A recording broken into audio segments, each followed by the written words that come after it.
Well, what's up, YouTubeites? This is your man, Tivo, the Sorcerer Supreme, here for an early pre-Halloween edition of Lords of the Long Box. Let's get right to it. Bust it. Shake and bake and pull it back. Oh my God. Come on and get some, boys.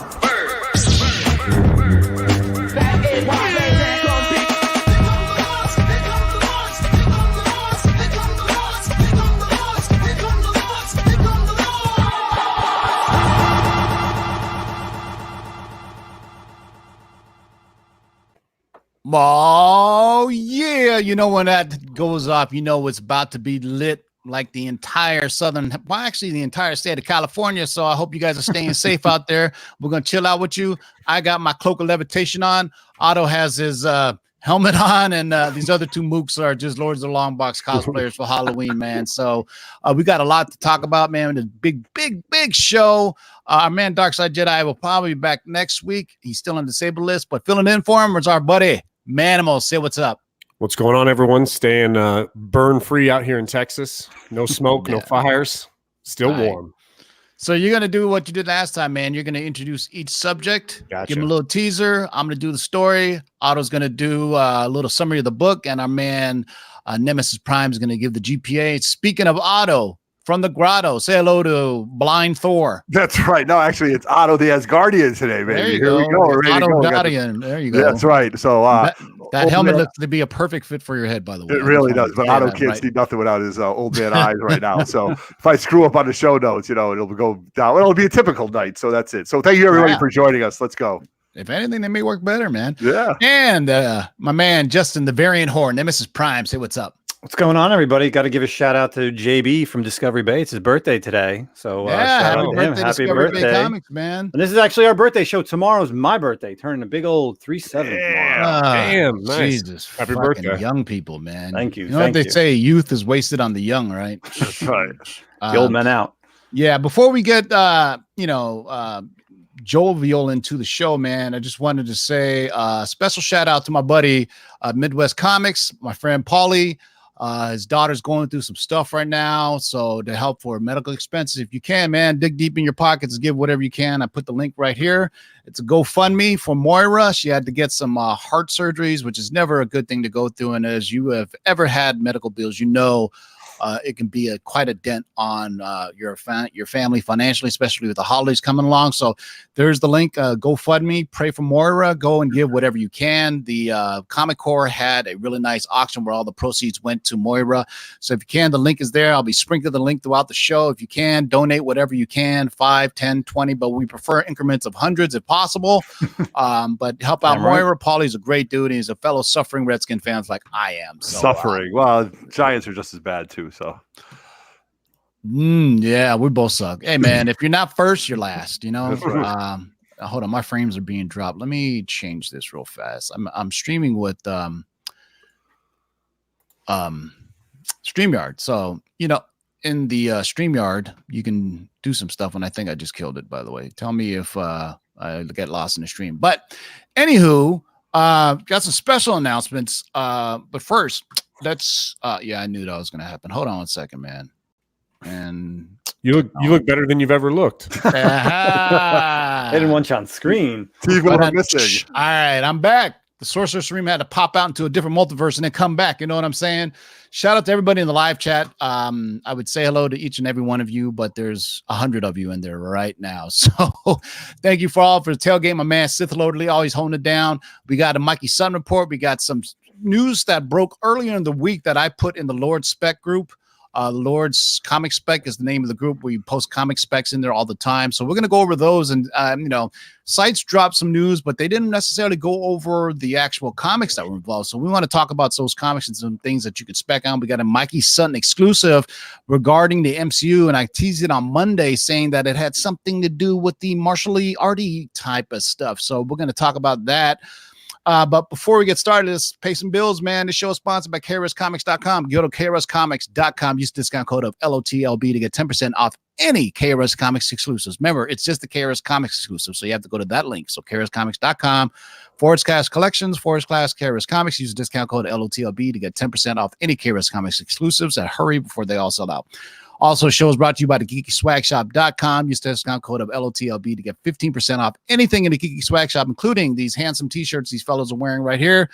It comes out to $20 shipped, and I think if you still order now, you get a chance to entry to win a Funko. We may have to order new t-shirts up there, man. So represent the Lords of Long Box with shirts. And I would like to welcome a new sponsor. I always talk about that, they finally reached out to me and they're like, hey man, why don't we just do this right? And I said, you're right. So this show is also now proudly sponsored by Rocket Comics for all your comic book facilitating, pressing, and signature needs. If you hit up Rocket Comics over on Instagram or on Facebook or on its Twitter, tell them the Lord sent you, you'll get 20% off pressing for any one order, not any one comic. So that means if you have 5 comics, 10 comics, 20 comics, let's just say it's $10 a book for pressing, and you do 10 comics, $100, you use a discount code, or just tell them the Lord sent you, he'll knock off 20%. That's $80 as opposed to $100. So once again, proud to have our friends at Rocket Comics, and I think we all dealt with them before. We could all say they do a kick-ass job. So the reason I'm saying this is because con season is coming right back up. Pretty much November, December is gone, but right around January, you already got Yorba Linda Comic-Con and all that. And so follow him, and you can join his mailing list. He typically sends out a list of upcoming shows that he can facilitate. So not only does you can send him books, he can facilitate, meaning that he can submit your books to CGC. He can also witness them. And if you send him an already slab book, I believe he can crack a yellow label and still get you a yellow label to add additional signatures. So hook up Rocket Comics, tell them the Lords of the Long Box sent you, and you get 20% off all pressing for one order. So typically nobody ever sends in one book, right? You guys, we know that. Yeah. And remember, when you talk about in the collector series, if you're not pressing your books before submitting them in, it's like getting the hooker on Mardi Gras and not putting a jammy on your junk. You know what I'm saying? That's, not horrible. I've never done what? You never seen a hooker at Mardi Gras and be like, you know what? I need a barebacker. But I put the children away, man. It is a Wednesday night. Let's start this off and break it down for me, man. Well, what do we got first? Okay, yeah. So this first topic, I'm going to be honest with you. I was not very familiar with this. Had to look this up, but it looks like trying to make lightning strike twice here. Marvel Studios founding chairman David Maisel, might be butchering that. Yeah. Is going to go ahead and try to make the Turnerverse from Aspen Comics properties into a combined cinematic universe, rivaling, or not rivaling, but following the Marvel MCU. Yeah, so this news dropped early in this week, so we didn't get to talk about it. This happens when it happens in between shows, but I'm a huge fan of Michael Turner. Rest in peace, man. One of the best artists to come out of Image and then go and start Aspen. This specifically, they want to create a Turnerverse with the Aspen properties, which is very interesting to me because that tells me that the Witchblade properties and the Darkness properties are tied up somewhere else, and Aspen doesn't have access to them. Or why would you use Fathom and Soulfire, right? But either way, really cool books. The art wise is just gorgeous because, man, to this day, there's an actual cool documentary on YouTube about Michael Turner, and all the guys at Image said when Michael Turner came there, they all said he's the best, hands down, all of us. McFarlane said so. I don't even think Liefeld said so because he's still full on himself. But McFarlane, Jim Lee, they go, man, this guy is the best, hands down, about all of us. He goes, they all looked at each other and said, Michael Turner is the guy. And at one point, they were fighting over who could get him. And, because remember, this is when Image branched off into different studios. So they had like Top Cow, and then they had Wildstorm. And so each of them, and then Rob Liefeld had Extreme. And I think Rob Liefeld had him first, but then he ended up blowing up and doing his own thing. But these are interesting books. Only reason I say that is because it right now is a great time to spec on these. Now, we're going to have a future episode on the collector series where we talk about options for anything that's not Marvel and DC. As always, things are subject to change, so be careful when you spec. You know what I'm saying? It's when I said, it's not a spec if you get them for cheap. So if you can find it for cheap, I would say and get them. So what are we looking at, Otto? What kind of books are these? Well, Fathom is pretty interesting because the series first came out in 1998 and ran till 2002, and then unfortunately Michael Turner was diagnosed with cancer. So the books that you want to go after are Fathom Preview #1. But listen, these storyline has been on people's radar for a long time. It was actually greenlit in 2002 to be a movie by who loves underwater movies, James Cameron. But it died. There was no wheels to it. It just popped right off, and it kind of ended right there. So for Fathom, you want to go after Fathom Preview #1, and I'm curious to see if Justin has any stats on that for GPA or anything like that. Yeah, I mean, well, what's the other one too, Otto? Because you definitely want to go after Soulfire. That came out in Wizard Magazine 139. That one's an interesting one. I think. In Wizard Magazine, that was the periodical that we all read when that stuff was coming out, and it was pretty good reads because it had lots of different stories from different comics. We need a Wizard Magazine now, we man. do now. We definitely do. Yeah, with the advent of the internet, sadly, I don't think it'll ever come back. But man, back like an online publication though would be nice. If you think about what Wizard was, it was like the combination of 10 different websites now. It's a little bit of Newsarama, Comics Alliance, and they have top 10 hot comics and all this stuff that different websites and social media outlets do. Was all in your Wizard Magazine, man. It was pretty awesome. So the bonus was it was actually proofread, unlike a lot of these websites that have multitudes of grammatical errors, which is so frustrating. Yeah. All right. I'm curious to see if any sales data on this. I mean, this is unbelievable. As we were talking, I mean, a 9.8 last sold for Fathom Preview #1 for only $44 back in April. But currently, there's a couple of sales right now. They're well over $100 for 9.8s on that Fathom. Unfortunately, the Wizard book, there's none graded and there's none sold and there's none up. But I'm sure there's some people out there that probably have this full run of Wizard, or they could be in your LCS just hanging in the back of your magazines. I'm gonna tell you what, Wizard magazines are hard as hell to find nowadays. And they're all torn up. You know what I mean? So I mean, good luck finding it. And I mean, I'm curious. The CGC grade magazines, they do, right? I mean, I'm trying to think if they do. I know the magazine size comics, so why not a Wizard? I imagine like a Wizard #1 is fetching good, coin, right? Right. All right, man. So next up is a story that actually I got confirmation on from my source about. It was discussed that in the there's 2 possible storylines that are going to be used for Falcon and Winter Soldier. And unfortunately, we sat on this story about a week ago because we just didn't think it was that big of a deal. And then we started seeing them making the round. So I got confirmation. And sure enough, Captain America and the Madbomb story is going to be used for Falcon and the Winter Soldier. What's interesting about this book is Jack Kirby's return to the title as the artist and storyteller. Prior to this, it was totally different. It was kind of Kirby. It looks like when Kirby left for DC and then he came back to Marvel. So here's why we got confirmation on this. Before Civil War, the Russos had planned Madbomb was going to be the 3rd Captain America movie title. So there's apparently right around before Civil War came out, they were still discussing. They didn't know what Robert Downey Jr.'s status was. Remember, he had to redo his contract. People forget that. So they were like, we need a plan B just in case Robert Downey Jr. doesn't come back. So they were going to go with the Madbomb story. But then Robert Downey Jr. came back, so they ended up doing Civil War, and then we got introduced to Spider-Man and all this other great stuff. So, man, just imagine if Robert Downey Jr. never re-upped, and then they ended up going with Madbomb. What can you tell us about Madbomb, Otto? Well, no, I mean, you touched on a great part. This is Captain America 193. It's a very iconic cover. This is Kirby's return. Where he came back and he said, "Here I'm back. I'm going to write this. I'm going to do the inks. I'm going to do the pencils. I'm going to do it all." And the storyline, I think, really would have translated well because it was the Madbomb itself used Sonic's waves to drive, humanity insane, violently insane. So there was it would be civil war all over the place and, everybody going crazy. And I think it would have been a good translation to the big screen. But just a fun book to see. You see it on the wall. It's there. It's Kirby. It's Captain America coming right at you. Falcon. Very Kirby-esque. Very, very Kirby-esque. That Captain America is very Kirby-esque. And this was his good return. This was his return. So I went digging. I don't know what Justin found out about this. So, Justin, what do you know about this? Very interesting. In the last 30 days, we've actually had a sale for a 9.8 for $500. Damn. Wow. I would have never thought random book at 9.8. But then you see the last time a 9.6 sold was back in May for $300. So clearly, as we always say, there's a secret cabal of collectors that probably bought this book. And you could be part of that group if you go to the Lord's Comic Spec Facebook group set up by our friend Pops Foster. So early in the week, I dropped this in that group. So, some people said, hey, I went and picked it up on my LCS. It was just sitting around. Yeah. So we're not saying we're the ones that dropped the story originally, but nobody ever brought up, hey, you guys should go get Captain America 193. So that's what a lot of times this show is unique from movie scoopers or websites that are geek centric or whatever. They don't ever talk about the first appearances, and that's what we're here. Whenever there's a story drops, I'd like to tell you guys what the first appearances are so you can get them before they pop, like certain stained glass Scarlet books that just got dropped again today. But did we talk about that once or twice?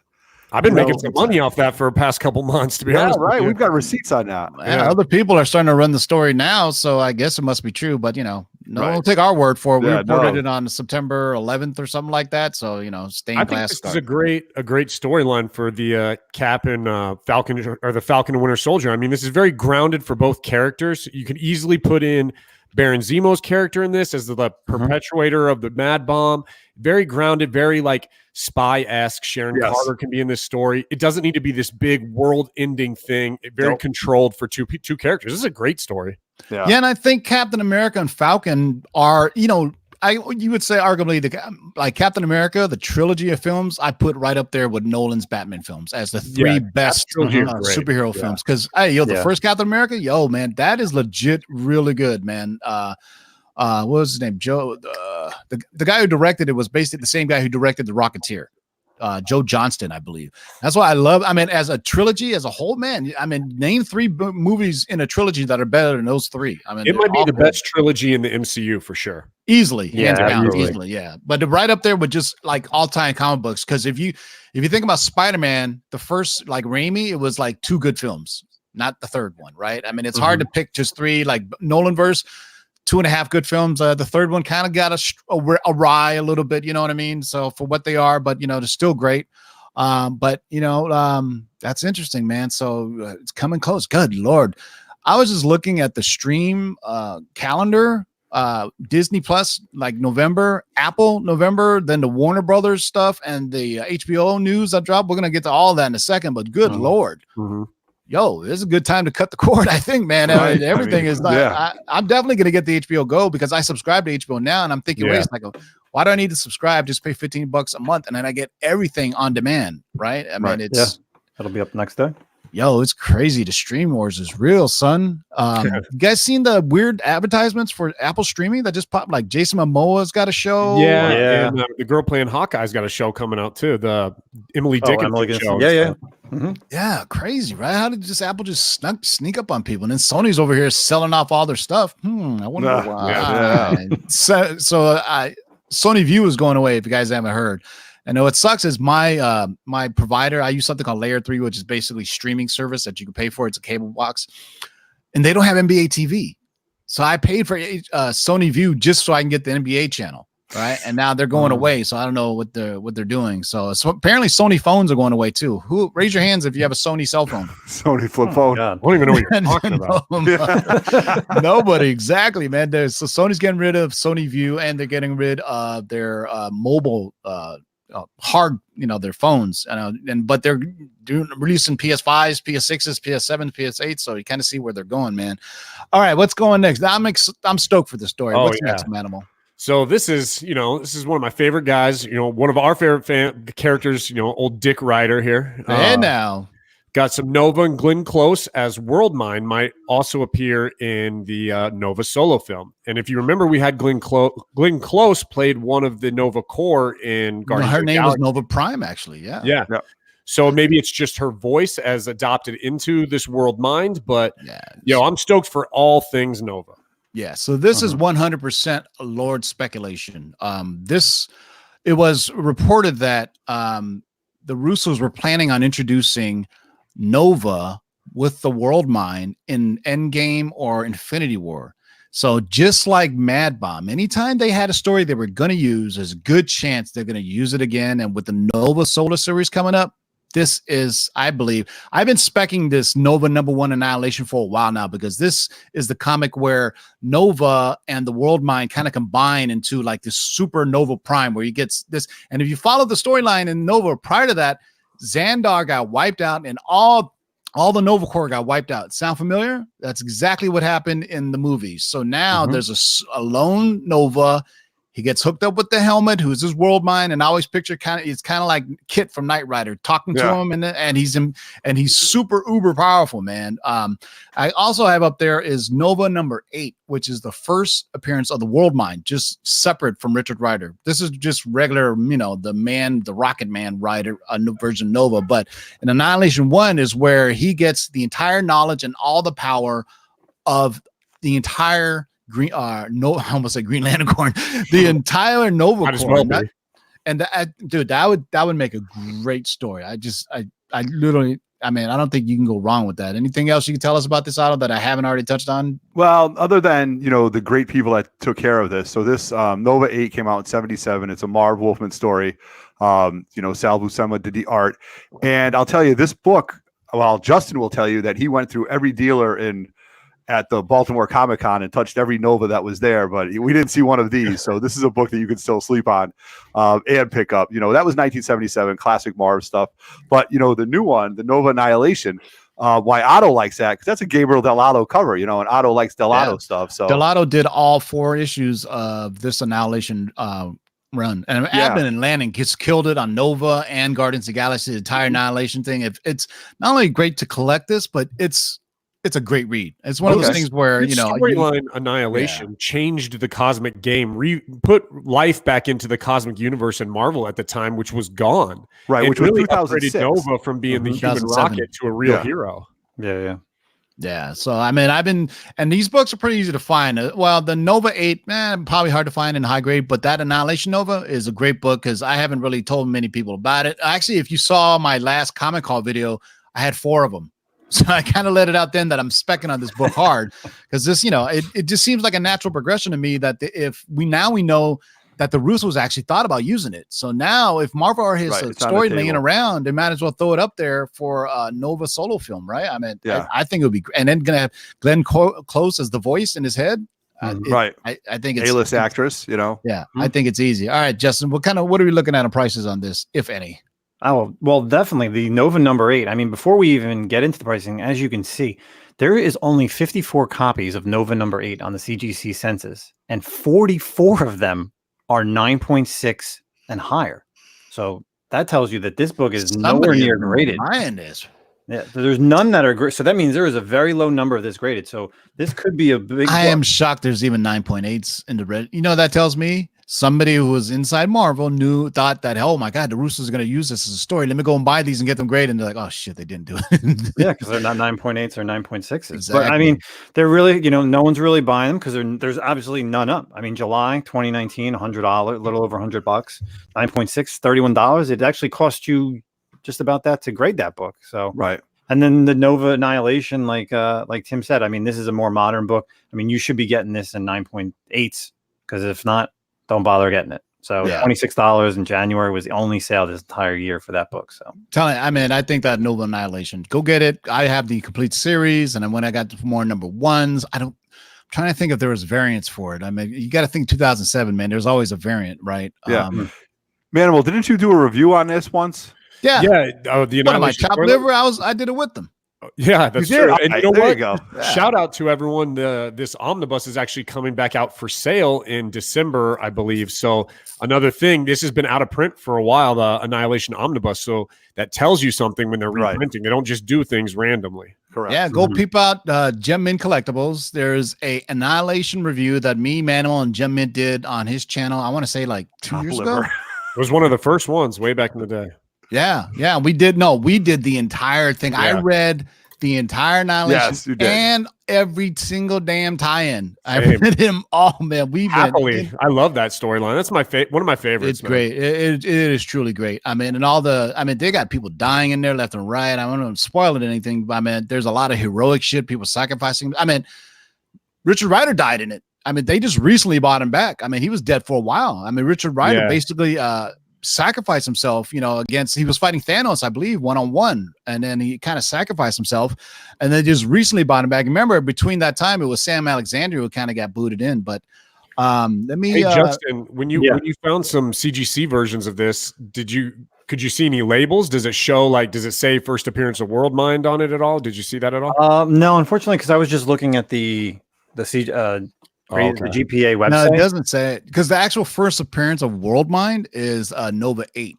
But the first appearance, I was wondering on that one if there is. If it says the only thing it says is origin of Mega Man, Powerhouse, Condor, and Diamond Head appearance. But it may change. I think our Manimal is asking about the Annihilation Nova #1. Oh yeah, right? Well, no, that book just says it is what whoever did the art and the for the writing. If they do the movie and they're saying it's Nova Prime with the World Mind, that's got to be it. Oh, we just lost Zach. I think you kicked him out. No, my bad. Sorry about that. I just re-added him. I don't know. All right, man. Let me drop this, because this is when I do the scoop part of the show. So let's get right to it. Ladies and gentlemen, can I please have your attention? I've just been handed an urgent and horrifying news story. And I need all of you to stop what you're doing and listen. Cannonball!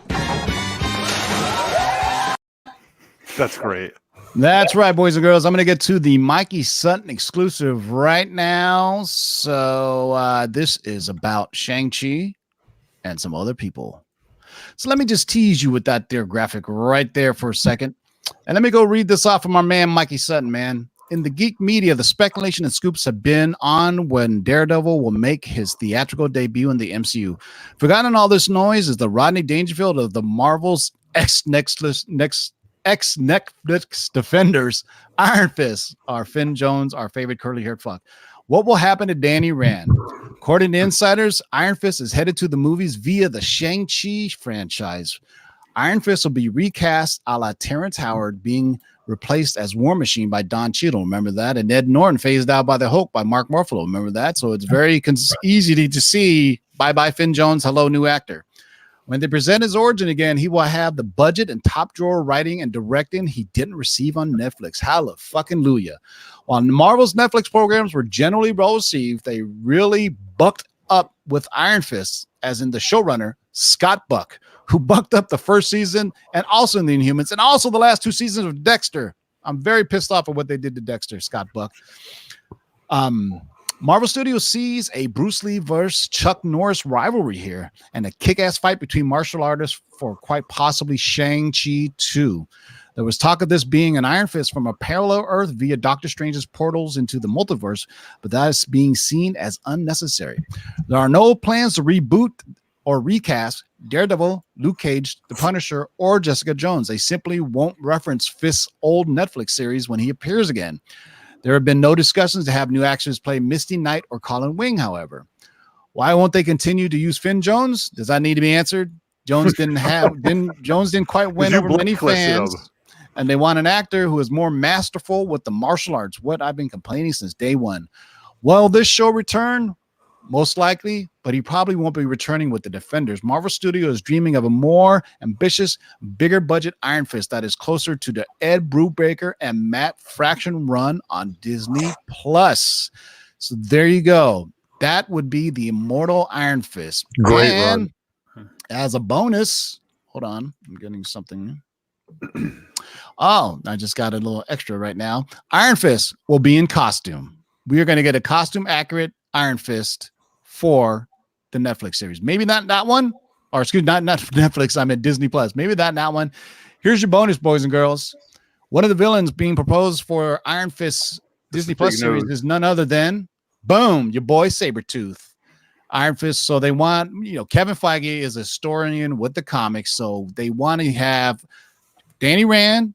They want to have Iron Fist fighting Sabretooth as he did right there. I don't have the sales date on this because I found this out literally 30 minutes ago. I was quick enough just to throw a graphic up. Iron Fist 14 is the first appearance of Sabretooth. So now we got Danny Rand, Shang-Chi teaming up together in Shang-Chi Part 2. spinning off into an Iron Fist solo Disney Plus series based off the Matt Fraction run, which is incredible. So let's go first, and we're going to cover some spec books, right? Because that's what we like to do. Otto, what's the first appearance of our friend Iron Fist? Iron Fist, you got that. Marvel Premiere 15. That's your first Iron Fist. That's what you want to go after. That's Marv was the editor. I apologize for that. Nobody cares about the editors. Story. I know. Well, it's important because you see all these people. No, it's not. Around. Nobody collects comics on editors. Editors. All right. Well, you're right. But this is a Roy Thomas story. This is the Golden Boy, Roy Thomas. He was very influential in his character, and that's a Roy Thomas character right there. Plain and simple. Okay. Yeah. The next one you want to go after is what book, Tim? Well, let's do the pricing on these first, Otto. So we'll keep him in the show. All right. Why don't you introduce Justin? Yes, so Justin's going to cutting him off. Yes, I apologize. No, I mean the 9 point. Here we go, guys. This book isn't really selling well because, of course, it's no longer really a show. So who cares? Go after it. The last one was back in May 2019 for 20. Well, we should on the collector series. We should discuss the 9/8 rule. Yeah, where the 9/8 rule is always hot on a silver or golden age character, regardless of what's going on. People collect 9/8s, and as you can tell in that price range, a 9/8 for $2,600. That's a lot. It's a lot. But then you look at a 9/6, it's more than half. Look at that 9/4, bro. That 9/4. Right. That is some scary sales data, guys. For a one grade down, look at those numbers. You're dropping half every time. Yeah, unbelievable. Yeah, but so once Feige started getting control of everything, he was like, well, you know what? I can pick and choose what I want to do with, right? And I think the glaring issue that he had was, Jesus Christ, Iron Fist was horrible. They got a guy who had no martial arts background and even said he didn't have time to train for season 1. And it was so clear. They had a bad director. The action director of Iron Fist is the one that came out and said, yeah, we didn't have a lot of time with Finn Jones because he was doing Game of Thrones and he wasn't ready yet. And you remember the scene with Orson Welles in the kind of back footage? That's what Iron Fist should have looked like. Season 2 was a little better, but it's still, his choreography still seemed like he was counting in his head, like the movements that he should do. I wasn't really quite with it, man, but this is a great book. You should have one in your collection. Unfortunately, I traded mine because I got a Strange Tales 110. So I'm happy that, I got it upgrade. I traded this and something else, and mine was a 9/6. So I threw that and something else. Actually, I threw this and the first appearance of the Punisher for Strange Tales 110. So it just goes to show you, I like these two characters, but I really like Doctor Strange. So in this type, it was a trade that I was more than happy to get. And I got what did I get? 5.5 or 6.0 Doctor Strange. The Strange Tales 110. Beautiful copy of that. I just want to talk about, this might be a topic for the collector series, but for me I'm a fan of Iron Fist, not a super fan. I don't need this book in a 9/8. If I had this book, at a 9/2 and a 9/4, it's obtainable. It's not overpriced by any means. So that might be a grade that I would be. Damn right, this is attainable. I just obtained a 9.0 today. And here's the kicker, though, and we're going to talk about this too. It's an old CGC label. Oh, there you go. That's something else we got to talk about too. That's a label that you can barely read. Remember how small the font absolutely. Was? Yeah. So the reason why you like those, because hardly anybody was pressing comics back then. Correct. And they were much stricter back then, from what I understand. So hopefully, I'm going to crack it, take it to our friends, Rocket Comics. We go tell them the Lords of the Long Box sent you. Get 20% off all your pressing needs on one order. If you have 5 books, 20%. If you have 20 books, 20%. Just tell them the Lords of the Long Box sent you. You get 20% off your pressing for one order. We're going to continue running some other cool things like this with Rocket Comics going forward with con season right around the corner. This is the book. I'm excited. I'm excited about this Iron Fist stuff, but you know what I'm not excited about? Is I'm not excited about inevitably having to have the conversation again about them whitewashing a character. This is, it's going to happen again, and it already started. Yeah, it's going to be horrible, man. And they're saying some people have said that he's going to be recast as Asian, and as a person of Asian descent, I kind of find it offensive because you're saying that all Asian people know martial arts. It's I'd say, hey man, pandering. It's kind of pandering. keep him white and blonde. Just make sure he can kick ass. You know what I'm saying? Right. You know, it would make a lot of sense if he got trained by Shang-Chi. Like he looked up to Shang-Chi, got some mentoring from Shang-Chi. That'd be awesome. In the comics, Google it. They ask, who is the greatest martial artist in Marvel? And they'll say it's Shang-Chi, hands down. People go to Shang-Chi to get trained. The only reason Iron Fist was so good is because he has the fist, right? That's what makes him so good. But Shang-Chi is actually the best true martial artist. Spider-Man asked Shang-Chi to train him. When he wanted to learn how to fight, he goes, there's a Spider-Man series where Spider-Man loses his powers for a while. So I need to learn how to fight. So he calls on Shang-Chi to train him. So go look that up. That may be another spec book, but awesome. This is the book that I'm specking on here, because if Shang-Chi is going to meet Iron Fist, why not spec on the first book where they met? And what book is that, Otto? Master of Kung Fu King Size Annual #1. Wow. Even the book that I got off Marvel.com looks old and tattered. That's how I to find it a high grade. This is off of Marvel.com, by the way. You see it? It's like a 4.5 already. Yeah, this is a Rich Buckler cover. Rest in peace, Rich. I haven't seen this book. Not that I've ever looked through this book, but I was wondering. Copies. Because you're looking for it now, people are going to go looking for it. But no, I started getting this when they announced a Shang-Chi movie. Correct. I thought it was inevitable that they would meet up. Yeah, so you're definitely a fan of both characters. It's linear collecting. Yeah, very linear. We like that. Thank you. There. Yeah. Yes, Justin. People buying this or what? Not really, because it's really hard to find in high grade. I mean, there's only 60 total on the CGC census. So total. Last 9.8 sale though was for just under $400, and that was in August. And then look at this, an 8.5 for $29. And that's when more than the cost of shipping and grading. Absolutely. Oh it should go to tell you it's hard to find, because I got this off of the Marvel.com website. I literally just bought one before the show started for $14 raw. No joke. While we were waiting in the room, I purchased one for $14 raw. The benefits of joining, you know what I'm saying? Yeah, but it's a great book to have though. Look at the cover, classic. I mean, it's double-sized martial arts dynamite from the House of Ideas. I love word burbles and covers. By the way. They don't do that because you demanded it. Shang-Chi battles the Phantom foes side by side with Iron Fist. So when people talk about, hey, Iron Fist is going to be in the Shang-Chi series, man, you got to go out and say, well, when did they first meet? Because that's another thing of collecting. We talk about collector series. One of the things collectors like to collect is the time people first meet. What's the book that we just spec when Daredevil met Black Widow, right? Daredevil 81. That book is blowing up now, probably just because Otto's been buying it all over the place. Or when Iron Fist met Luke Cage. I mean, Hero for Hire. I mean, that book was hot, years ago for the Netflix series. You knew it was coming, so people bought up that book. Think about this. When Avengers met the X-Men, that's another great. We're going to talk about this in the collector series about the different things. I think the first time when Namor met up with people, there's the first time. I mean, throughout Marvel history, people don't understand, maybe if you're new to collecting, that crossovers didn't happen like this all the time. Back in the day, right? I mean, if you think about Avengers and X-Men, they didn't meet up for a while, but now it's like every day. Like I remember collecting in the 80s when the X-Men were hot. Any comic the X-Men made a guest appearance in became hot. Right. There was a Micronauts issue with the X-Men crossover with, and that was like a hot 1 through 4. That was a hot pretty book. amazing, man. So it's just another part of the side collecting we like to talk about here at the Lords of Longbox, little collector series for you on a Wednesday. But there's one more book on this that we want to spec on, and it was alluded to in Mikey Sutton's scoop. Was it's going to be based on the Ed Brubaker, Matt Fraction run on the Immortal Iron Fist. This book, I have the entire series of this, by the way, because it's a great read. But I've been specking these ever since the Iron Fist series, and a lot of these things came through on the Iron Fist series. They use, I know, the Bride of the Nine Spiders, and some other characters were used in Iron Fist seasons 1 and 2. So what can you tell us about Iron Fist 8 that I probably already said? Yeah, nothing really. I mean, this book came out in 2007. I wasn't collecting back then. This is just, it's from what you said, it's great. I might pick it up if I can find it. I don't know if everybody else is going to do it, but hold up a second. Let me shout out Oro Digsit. Thank you for the $5 super chat. Stoked Iron Fist will get a second chance. There you go. Crossing fingers that Lei Kung will be a buff badass. If you don't know, Lei Kung the Conqueror was the first Iron Fist, and he was also Iron Fist teacher.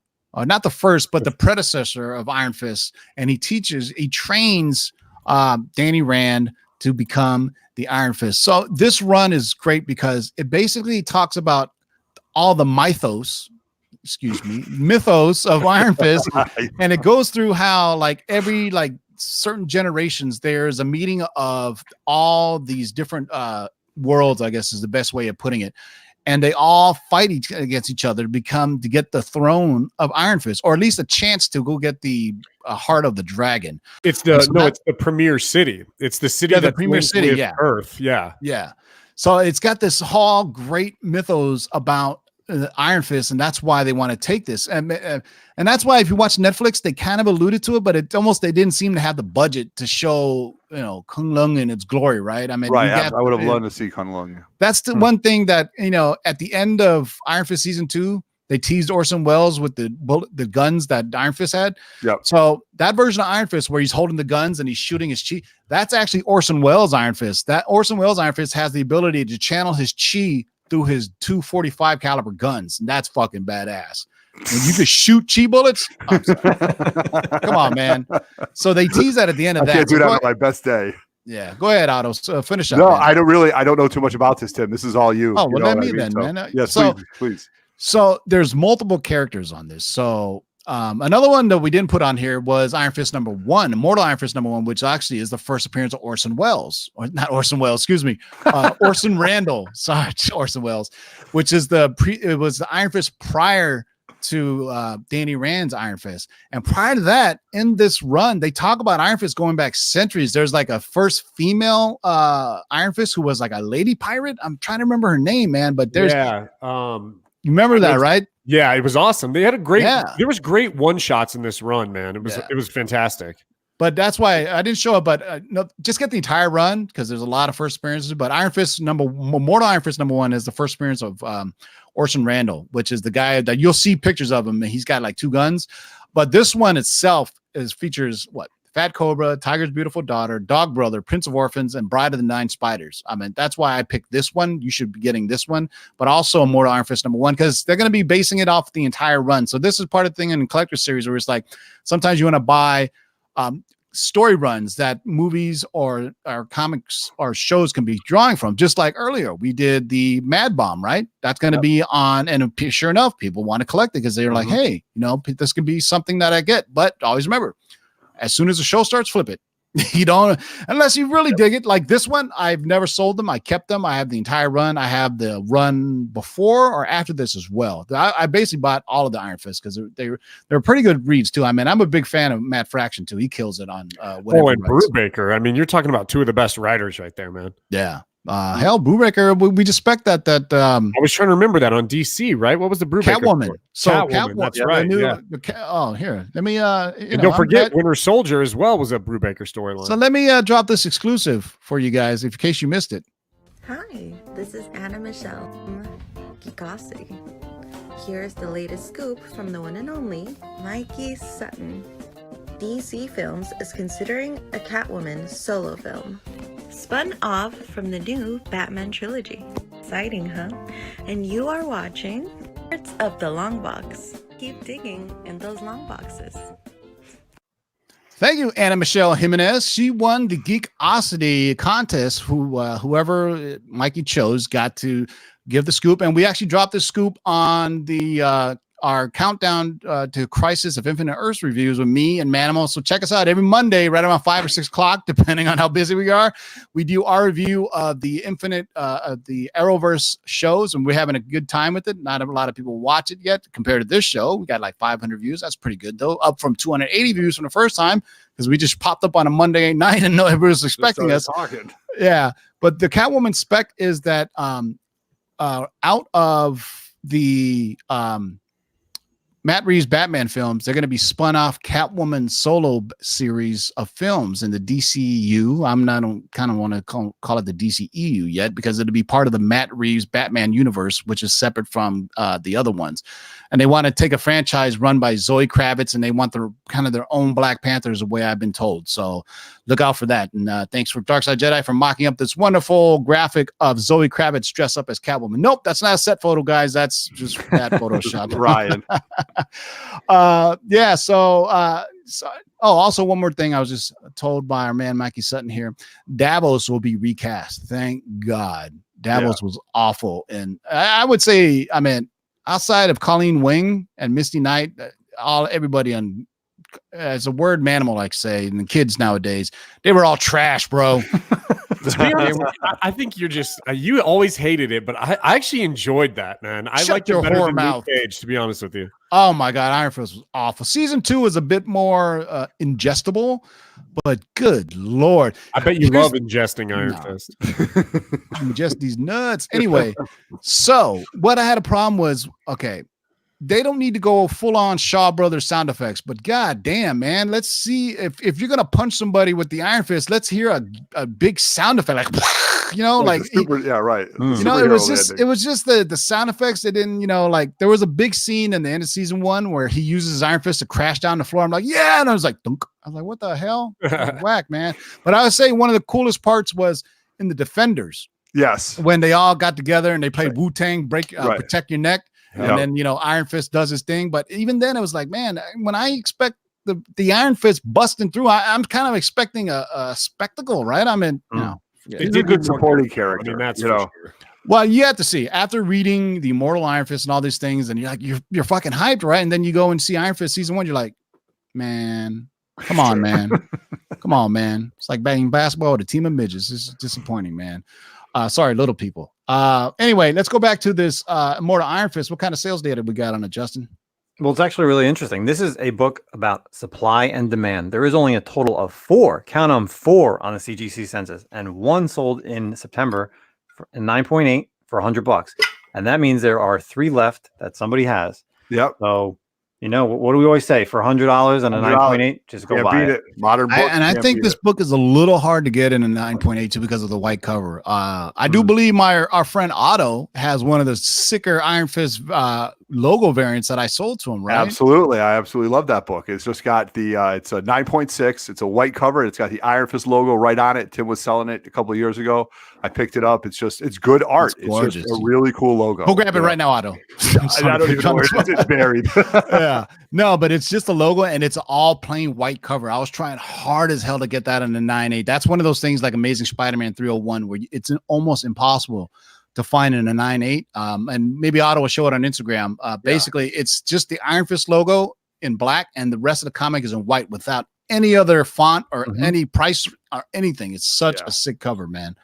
But that's it for the show, man. So, man, that's a lot of stuff. So to sum it up, Iron Fist is going to make his debut in a Shang-Chi sequel, and spun out of that, get his own solo series on Disney Plus based on the Ed Brubaker, Matt Fraction run of Immortal Iron Fist, and Sabretooth will be featured as a villain. And I'm pretty sure a lot of you are stoked to see if they do Sabretooth right, they can make him what he was in the comics, where he becomes kind of a anti-hero almost, right? I mean, there was for a while he was on a team of, I want to say, who was he on a team of? Thunderbolts, or was it the X-Force? He was on a couple X-Men teams. Yeah, he was. I was gonna say he was like he got so popular after a while that they kind of made him an X-Men. Became good after that Axis storyline as well. They inverted their the good guys became bad and bad guys became good. Right.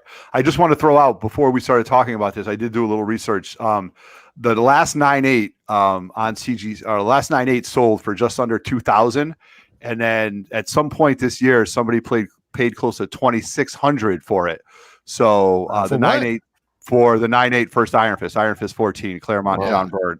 So just so you know, that first Sabretooth. I'm sorry about that. I apologize. Yeah. So that's what you're kind of that's what you're looking for a price range to get 9.8 in that book. And that book died after. I mean, put it this way: people weren't specking back when X-Men debuted. Correct. In the movie, right? X2. None of the market wasn't where it is right now. So when, Sabretooth was coming, people didn't really get it. Wasn't until I would say that shows and movies really started blowing up comic book market. My my guess is where I trail the lineage is back to Walking Dead #1. Yep. With its success and on AMC, that's what really propelled specking news from TV shows and movies. Prior to that, I really can't. I mean, I'm trying to think of something that was, because I know obviously the internet was still around back then, but there wasn't sites dedicated to that type of stuff. You know what I'm saying? I mean, I don't even think Sabretooth spiked with the Logan movie. Like when they were coming out with that, I don't really think it was like a big spike either. Right. Which he wasn't in Logan. Well, the first Wolverine, Wolverine Origins. Awful. Oh, yeah, that's the reason for that. It was awful. Yeah. Well, I remember there was 2 versions of Sabretooth. The first one was an X-Men 1 or 2. And he was feral. He was like pretty much just feral Sabretooth. He was Magneto's muscle. Yeah, and I thought the second one was portrayed by what's his name? He's a good actor, Ray Donovan. Yeah, he was awesome. He was great. Yeah. Just the movie sucked. And I mean, think about it. You had a movie. Fox had the opportunity to make a movie with Wolverine, Sabretooth, and Deadpool, and they shit the bed. Yep. Think about that for a second. If you would have said, "Hey, man, 2019, we're gonna make a Deadpool movie. We're gonna make a Wolverine movie with Deadpool and Sabretooth," back when they were mercenaries together, holy shit, the internet would lose its fucking mind. Yeah. Starring Ryan Reynolds and Hugh Jackman and Liev Schreiber. Right. I mean, they could probably do it now. I mean, they don't look, they can be. Well, they're hitting that stuff. Marvel, I know you're watching right now. Make a Wolverine movie with Deadpool and Sabretooth. Right. And those 2 guys got their bromance, so they, Oh, it's coming. That Daredevil, that Deadpool Wolverine movie, it's coming. They've been trolling. If you haven't been reading the tea leaves on that, man, it's not even. It's happening. So.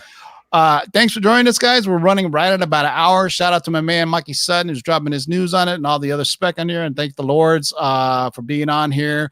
Ryan will be being back next week. You guys tell us in the live chat after the video posts if you guys want Manimal back or not after Ryan comes back. Damn, that's harsh. I don't know, man. We'll let the crowds decide. You guys have to pick between Ryan and negative. There's no replacing Ryan, man. Well, we can have both of you. Yeah. Ryan could just be the chair. He's the guy in the chair. Literally, because he's got a bad back. I don't think he could do anything. He's turning into that old guy at the amusement park that drives the big red cart around and bumps into people. That's Ryan right now. But anyway, any last words, Manimal? No, man. Great show. Good information, and keep getting them spec books, man. Keep an eye out. Keep digging in them long boxes. I say, Justin, any last words? Yeah, head on over to the Comic Core as soon as this is done. Of course, as we talked, Tim, if you want to throw up that link. Yeah, I'm gonna do that right Moira, now, actually. They did an auction. Of course, if you guys want to donate, Tim is going to throw up that link. Please, they got to go fund me, so check them out. And they're always a great show after ours. So here's the link, guys. Make sure, if you can, please donate to Moira. Pay for Moira. She had pediatric heart surgery, so just trying to help out a fellow member of the community, Midwest comic guy. And so if you can, there's the link right there. Go fund me. Pay for Moira. So dig deep into those pockets of yours. Flip those stained glass Scarlet Spider books. Flip those. Oh, you know what? I forgot to mention this, man. This is last minute, guys. I got a long-term spec list for Green Lantern show. If you guys didn't know, something we talked about 2 months ago was finally announced, man. There's going to be a Green Lantern show made by Greg Berlanti for HBO Go. And this is the long-term spec list for it. So get out your pens and pencils, boys and girls.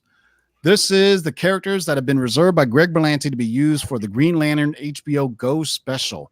HBO Max show, excuse me. Yeah. There was a big thing. HBO Max stopped all the stuff they're going to be doing. There's going to be all kinds of stuff coming, and it's like we said.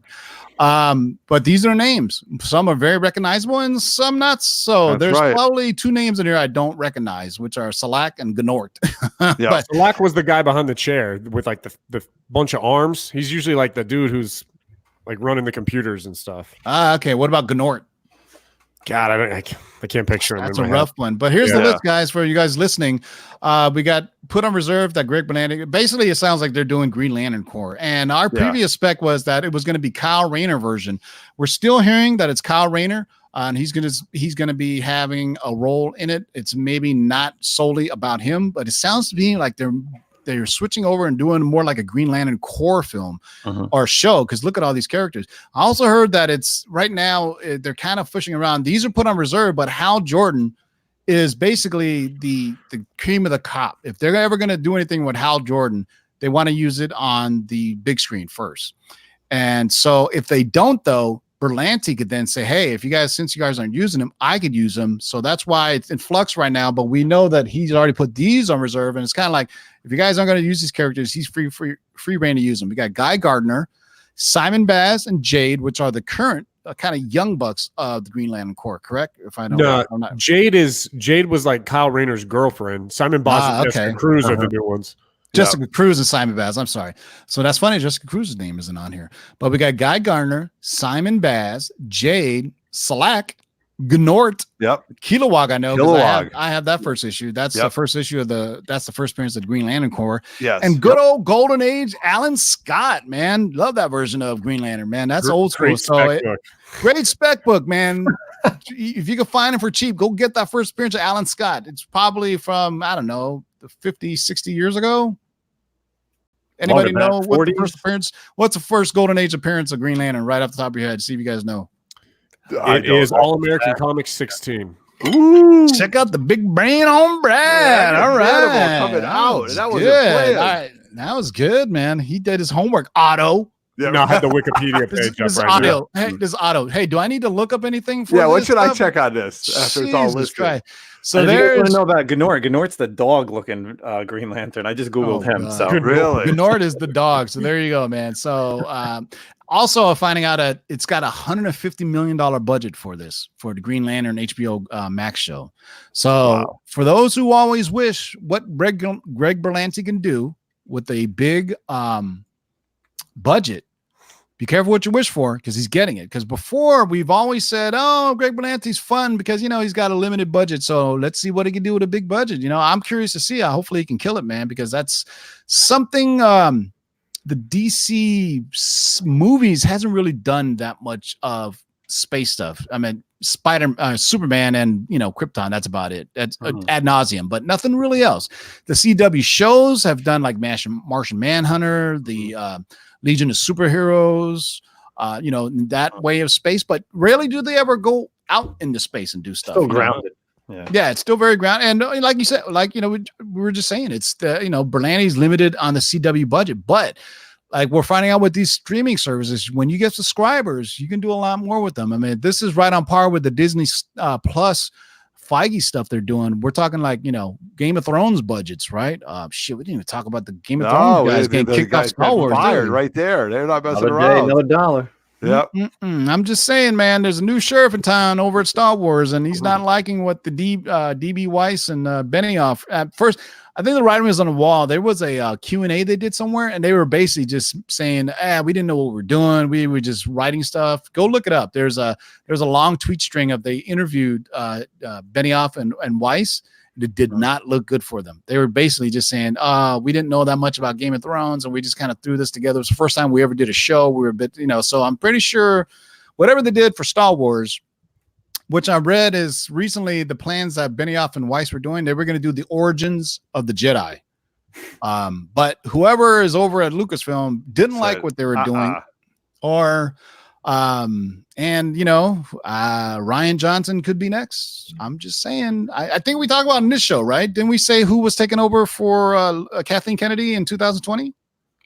I don't know. Should we say it? Because we already said it. We said it on the show. I'm sure we said it in our private chat, but no, we had good. Am I the only one that remembers? Do I make notes for nothing? Yes, the new sheriff in town. That's Kevin right. Feige we reported that Kevin Feige is going to be taking over Star Wars LucasArts. Yes. There's been reports that have been debunking that, but come on, they lie to your face all the time until it happens. Right? I mean, they lied about making a Green Lantern show. They lied about making a Superman show. So it's just a matter of time, man. So if you see Ryan Johnson's name get removed from Star Wars, pretty sure Feige has some different plans for him, because there's a new sheriff of town. Reggie Hammond's name. You guys remember what movies that's from? No. Jesus Christ, 48 Hours, man. Oh, Jesus. He's in the bar. Eddie Murphy goes, there's a new sheriff in town. Reggie Hammond's his name. God damn it. Anyway, Otto, say your last words and let's get up out of here. So that's it. It's time to go. Guys, please sub up the 3 Men in the Basement 2. We're 28 subs away from 900. Then I can do the giveaway for that. And then 1,000 is right around the block, and I got more stuff to give away for that. So please sub up the 3 Men in the Basement. That is the longest block ever. It really is. So thank you very much. Sub up the 3 Men in the Basement so we don't have to hear him talk about this anymore. Come on, guys. That's right. It's coming. Sub them up. So anyway, wait. There you go. King of the Stone State got it. Thunderhouse Design got it. Jesus, you guys are whack, man. What are you gonna do when the Trading Places movie reboots comes out? What are you gonna do? Who put the cools out of my floor? Probably not watch it. Oh my God! Right? Do not besmirch Trading Places. Not the original, but I'm not going to watch a reboot. Yeah. Only if Eddie Murphy's in it.